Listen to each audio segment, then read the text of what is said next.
পরীক্ষায় যে 100-র মধ্যে 90, 99, 98 পাবে সে সবার কাছেই ভালো, আর যে 100-র মধ্যে 20-30 পাবে সে সবার কাছে ফালতু, বেকার। স্যার আইজ্যাক নিউটন তো 30-এর বেশি নাম্বারই পায়নি, হামেশাই ফেল হয়েছে, পাশই হয়নি। স্কুল থেকে তাড়িয়ে দিয়েছিল তাকে, যে এ পড়ার যোগ্যই না।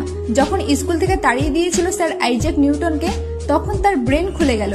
হঠাৎ সে গাছ থেকে একটি আপেল পড়তে দেখে এবং মাধ্যাকর্ষণ সূত্রের সিদ্ধান্ত দেয়। যে স্কুলে ফেল হতো আজ সবাই তার নামে পিএইচডি করে, তার গুণগান করে।